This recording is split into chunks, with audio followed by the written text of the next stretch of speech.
Something, I don't know what, but something is in the woods. Something primal and old, something tired, something pure evil, something very big. Something that predates all of this, that nothing we made or can make will ever be able to stop. Do you know that feeling that you're being watched? This thing is so big that it doesn't give you that feeling.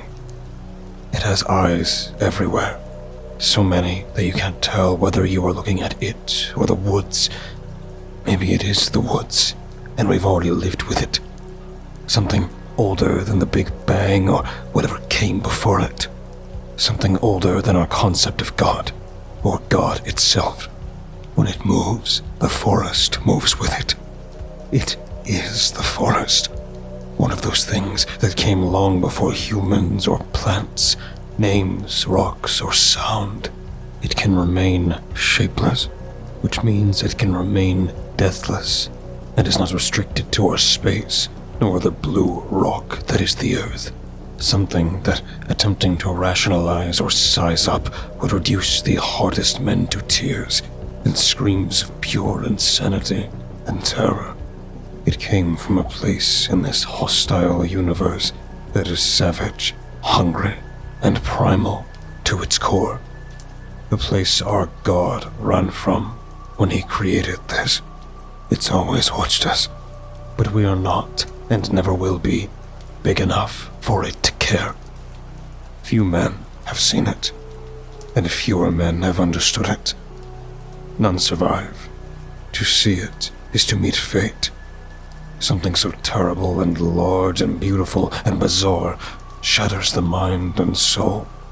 Something so big that death can't escape it.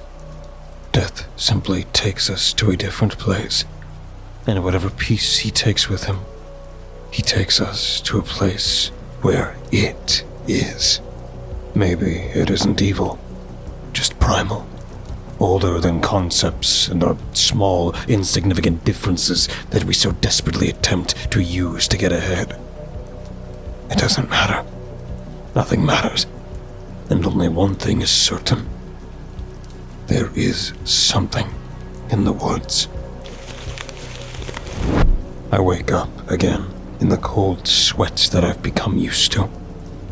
It's that same dream that always comes after she disappears. I never used to dream. Kelsey said it's because I had no imagination. But I wouldn't give for her to say that to me just one more time. But that's why I'm here, isn't it? The dream gets longer, more vivid the further I follow her. It must mean I'm getting close. I pull over at the motel where you said it would happen and stare into the woods across the street. I feel a strange, pulling sensation the longer I stare, and I have to force myself to look away. I'm in the right place. I know it. Chuck, you've been here all day and all night for over a week. You need to sleep, Bob says as he sits up straight at his desk. I'll sleep when I catch this guy, I say, as I down yet another cup of coffee. Chief's been talking about putting us both on sabbatical after this case. He said he might not wait and just let Morris and Rogers take over, he says, standing to meet me at the board. Those two dumbasses couldn't find water in the ocean. We almost got it. Give me 10th Precinct on the line and call in the SWAT team. I know who it is, I say, putting my coat on and heading down to my car. The triple murder case was closed. Turns out the owner of a local butcher shop had the idea that selling high-end restaurants human meat would be a grand money-making scheme. What was left of his victims were found in a storage locker 5 miles from the shop. 3 officers retired after the case was closed. Bob and I were given a month-long sabbatical for our troubles. I decided that the joint savings account could take the hit, and Kelsey and I should commence our delayed honeymoon in the Bahamas. I opens the door of my apartment and expected to be greeted by Kelsey, the brochure in my hand, ready to drop the happiest bombshell in the last 6 months. Instead, I was greeted by silence.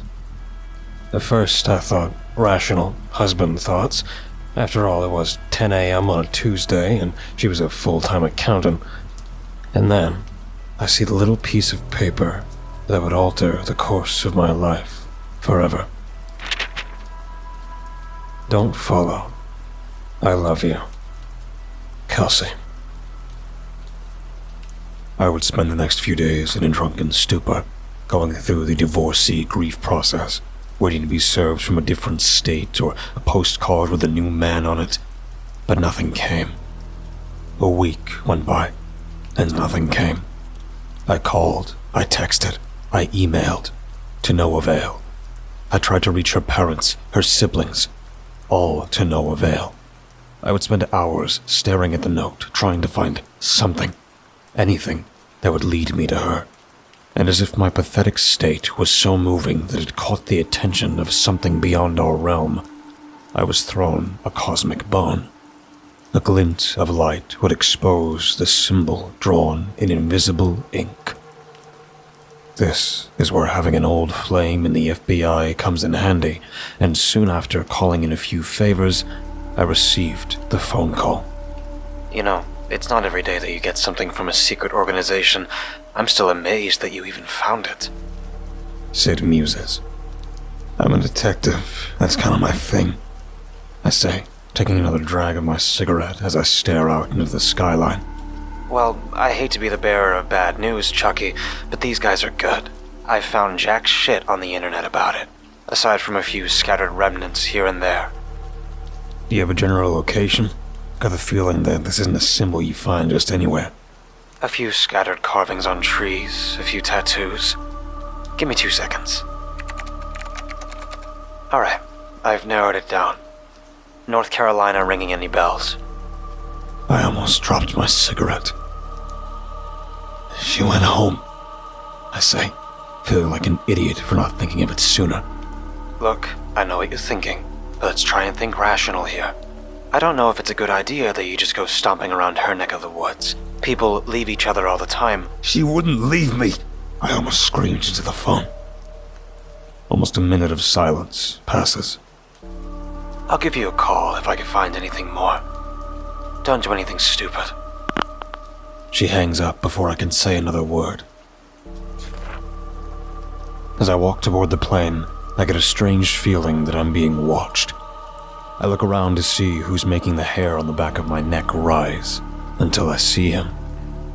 He's tall and wears a black jacket and jeans, a long beard covering his face, and his eyes are almost white with cataracts.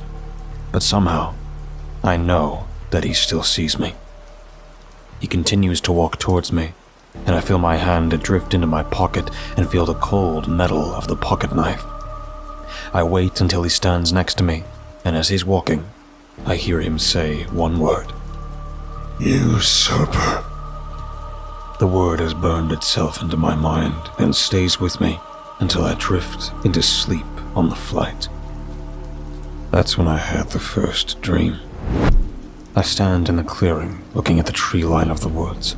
I can see the trees begin to move ever so slightly, until it makes some sort of face. It blinks. I wake with a start as the flight attendant nudges me back into consciousness. Sir, the plane has landed, she says with a smile that is a little too wide. I notice that we are the only ones still on the plane, and I begin to feel the hair on my arms rise. She turns to walk off, and then turns around to look at me one last time. For her sake, usurper, don't interfere, she says as she steps into the terminal. I drive to her hometown of Troy, trying to figure out what the hell was going on. Usurper. Interfere. What the hell is going on here? The thoughts plague my mind until I reach her parents' house. I see the smoke from miles away. At first I think it's just a garbage fire, until I can turn down the dirt road that leads to the house and can almost taste the acrid vapor. I continue down the winding path and stop at the smoldering remains of the foundation. There is not a single inch of the house that hasn't been turned to ash or charred wood. No fire trucks, no cops, no ambulances. What the hell is going on here? I decide I need to try to get some face-to-face with the locals, and so I head to the bar closest to her former home. I enter the bar and pull up a chair. The bartender walks up and slaps her hand on the counter. "I'm gonna get you," he says cheerily. The bar is empty except for the two of us, and I can tell he's appreciative of the company. "Whiskey sour?" I say, which warrants a strange look from him. "You new around here?" he says with an analytical tone. "How can you tell?" I say as I count the cash in my wallet. "It ain't every day I get folks asking for fancy drinks like that." "You got Jack?" "Yeah." "You got Coke?" "Yep." "What's the next thing you think I'm gonna ask?" I say, finger gunning him and trying my best to force a disarming smile. "Single or double?" he says, returning a middle finger. "Double." "Gotcha. Want to keep the tab open?" "Sure." He slides me the drink and then pulls up his own stool from behind the bar. "So, what brings you to town?" he says, eyeballing me like I'm a new exhibit at the zoo. "Looking for someone. Think you can help?" Town ain't that big, Yankee." "You cop?" he says with a grin. "How'd you know I was a cop?" I say, surprised at his analysis. "Accent, walk, talk. You're probably also carrying, despite the fact that says no firearms on the premises. Plus, the fact that you're looking for someone. So, what are you? Marshal? DEA? The FBI?" he says, counting on his fingers as he picks me apart. "So that makes me federal off the bat. Not just a new deputy," I say, returning with my own sarcasm. "I run a dive bar in bumfuck nowhere. I know every single cop in this county. Plus, nobody moves here by choice," swirling his finger in the air with a laugh. I laugh with him as I realize that there isn't a point in trying to hide it, and if anyone knew what was going on around here, it was probably him. "So, what are you doing here?" he says, leaning in. "I'm looking for someone," I say, leaning in and sliding a $100 bill across the counter. "Who?" he says, eyeing the bill. "My wife." He throws his head back and laughs. "Oh, yes, one for details. Does this wife of yours have a name? Also, keep the money. I ain't a man who needs to be bribed for his help," he says, sliding the money back to me. "Kelsey Smith." Almost as if on cue, the doors of the bar fly open, and 3 men walk in. They walk almost in lockstep and carry easy smiles that deeply unsettle me. The same smile that the flight attendant had. The bartender stiffens at the sight of them and becomes noticeably uncomfortable. "Terry," the leader says warmly, stepping forward to the bar. We're about to close," Terry says as he begins shutting the lights and jukebox off. "We can help." With a wave of his hand, he disperses the other 2 to stand at the opposing sides of the bar, blocking our exits. While the goons look passively on, the smiles still on their faces, the leader pulls up a seat right next to mine. "My name is Jeremy," he says, extending his hand in a polite but almost forceful manner. "Pleasure," I say, sipping from my drink and leaving him hanging. He puts his hand on the counter and the smile on his face grows, almost as if he were baring his teeth. "You're new in town. What's your name?" he says, angling his entire body towards me. "Charles." "Well, Charles, I'm gonna cut to the chase. Have you had the dreams yet?" This sent a shiver up my spine, and I feel sweat break out across my forehead. "I'll take that as a yes. Now, I understand that you are stepping into an environment that you would consider foreign," he says, motioning his hands across the bar. "When 2 people call you the same name before you even get to a destination, one must ask themselves, is this the place I should be going?" He sounds like an old elementary school principal. The prick always knew how to talk down to me, keeping perfectly calm but managing to make my blood boil. "I'm just looking for my wife. I will leave when I find out what happened to her," I say, staring into my drink. "There's something at work here that many people have put a lot of effort into, Kelsey included," and we will not have the usurper come and disrupt our efforts. At the mention of her name, I turns to look at him. His face is off. His eyes are wild and almost manic, and his lips are quivering ever so slightly. What do you want? I growl and feel my hand drift to my waist. Leave. Never return. I'm sure you know the spiel, he says. His tone has changed as well. If he wasn't threatening me then, he is now. And if I don't? I say, sparing a glance at Terry. His hands are under the bar now, most likely reaching for a piece he had underneath the counter. We will spare no detail, Jeremy says, as the veins in his neck begin to bulge. All right, you've sold me. I'll leave, I say, as I stand, putting the 100 back on the counter and stand up from my seat. I am so happy we decided to be reasonable, Jeremy says, his face returning to its normal shape.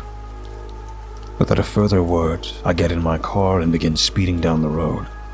It's past 9 p.m., and I bet my retirement on the fact that they're going to follow me, and they sure as hell aren't going to let me leave this town alive.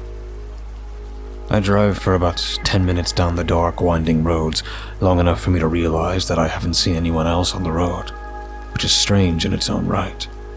My thoughts are interrupted as a pair of headlights appear in my rearview window and gunshots start ringing off into the night. One nails my taillight, another peppers my trunk. I speed up as my side mirror disappears with another crack. I pull out my own pistol and fire blindly through the rear windshield. One of the headlights on the truck goes out, and a second later, the truck veers off the side of the road, its course being intercepted by a tree. I look at my pistol in shock and feel myself chuckle as I pull off to the side of the road. Still got it, I say to myself. I reload and step out of my car and go to inspect the wreckage of my failed assassins. I'm not shocked to find that it's Jeremy and his two goons from the bar. One of them was sent through the front window and face first into the tree, his body resembling something of a meat accordion. The other is slumped in the front seat, a noticeable indention in his skull after he hit the steering wheel, and a penny-sized hole in his forehead. I look around the trunk to see the back door open and a trail of blood leading into the forest. I see Jeremy sitting against a tree. His breathing is labored, his legs are mangled, and he clutches his shoulder as he tries to plug the new hole I gave him a few minutes earlier. I keep my gun on him as I approach. What happened, man? I thought we were going to be reasonable, I say as I continued walking towards him. He looks up at me. His smile is long gone, and only rage stains his face. Come on, then. Get it over with. He spits at me. I'm in no rush, Jeremy. I need to ask you some questions. I'm not telling you shit, usurper. In response to his name-calling, I kick one of his legs, which causes him to yelp like a beaten dog. Let's start with this. What's this usurper thing about? I say, dragging a log for me to sit on. You are the arch-enemy. You'll destroy everything my people have built. You and yours will be the ones to usher the destruction of all. Despite his truly terrible condition, I'm impressed at his vigor and energy. I've started having dreams, Jeremy. Something tells me you know why. He laughs at this, a harsh wheezing that sounds like the irony is worse than his pain. You moron. You're a part of this. All of it, he says, as he leans his head back onto the tree and stares into the sky. I'm a part of what? You keep saying these things that don't make any sense. The only reason I'm here is for Kelsey. You know who she is. Know where she is. Tell me, and I'll call an ambulance. I say, as I snap my fingers to make sure this smug bastard is still awake. All will be revealed in due time. He says it, reciting it like a mantra. All right then, I've tried the nice way, I say, smacking his hand away and sticking my thumb into the bullet hole in his shoulder. He winces. Where? I dig. He moans. The fuck? I dig deeper. He cries out. Is she? I push to the bone. Stop, I'll talk. He howls. I pull my thumb out and rub it on his shirt. Sunset, roadway in. across the street and walk until you hear the songs," he says as he coughs and tries to compose himself. "That wasn't so hard, was it?" I say. "May it tear you limb from limb, usurper," he says, then pulls a knife from his waistband and draws it across his throat. I stand in shock as he slumps over and gurgles out his last few breaths. As I stand in the motel room, I do a last-minute check. I take my old hunting rifle and make sure the scope is still working. I tap all of my equipment and jump up and down to make sure nothing rattles. A gnawing feeling in the back of my mind tells me that I came unprepared, but it's too late to back out. I find my resolve and step outside. I'm in the right place. I stand in the spot where I stand in the dream. It's almost as if I can see the forest stare back at me. And without further thought, I walk across the street and make my way into the trees. I don't walk far when I can start hearing the songs, a bizarre chant carried on the wind in a language that I've never heard. I can then see the firelights in the distance as the songs grew louder. I see a hill and climb it, and then crawl until I reach the top. What I see draws the breath from my body. A massive pit, a black hole in the middle of the forest. Standing around it is a ring of torches, and behind it stand over 100 people. They're naked and are covered head to toe in bizarre tattoos, with the same joyous smiles that Jeremy and his men had plastered across their faces. At the front of the pit stands an altar, and that's when I see her. Standing at the edge of the pit is the love of my life. Naked, tattooed, and smiling. Beside her stands a man who raises his hands and silences the song. "It seems that everyone has finally arrived," he calls out, which ignites a cheer throughout the crowd. Shit, there's no way he knows I'm here. "Your time has come. Rise, claim the stars." The man screams and falls to his knees. I then see movement in the pit, and giant tendrils rise and begin to plant themselves on the sides of the hole. A man rises and stands between Kelsey, who he then begins to push towards the hole. She resists and begins to push back. I decide that I've seen enough and line the scope of the rifle with the center of his chest. Breathe out and squeeze the trigger. I feel the push as the shot vibrates throughout my body, and a hole appears in the man's chest. Silence falls, and then screams ring out. "Usurper!" Before I understand what's happening, they're on top of me and dragging me towards the pit. They beat me with their fists and clubs, tearing my clothes off and painting the tattoos on my body.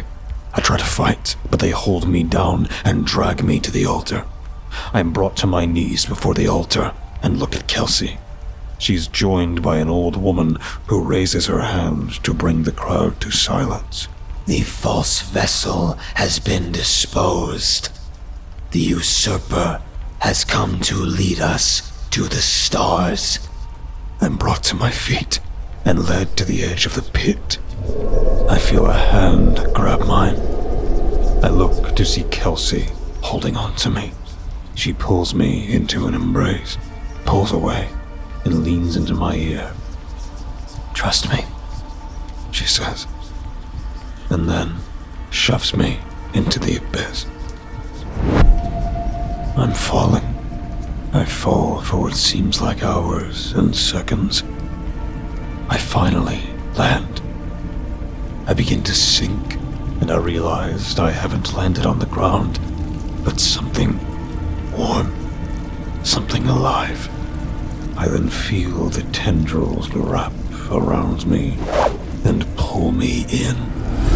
I sink, and as I sink, I begin to see a billion-year plot. Eons of deliberation, plans, executions, all of history. Every hour, every minute, every second, all converging to center on this very moment. The Big Bang, the creation of all life, and everything before it. I begin to feel an urge, the urge to claim, the urge to conquer, the urge to take. I rise. I continue to rise until I rise out of the pit and into the sky to go and claim the stars.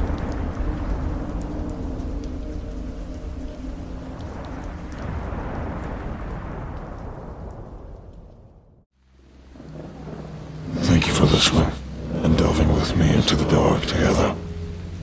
Please remember to leave a thumbs up and subscribe if you feel so inclined. The more engagement this video gets, the more YouTube will push my content to others. Thus, the following will grow. All stories read in this channel will be available on Spotify, iTunes, and just about everywhere else. Links in the description. Thank you for listening and feeding the cause. We'll be seeing you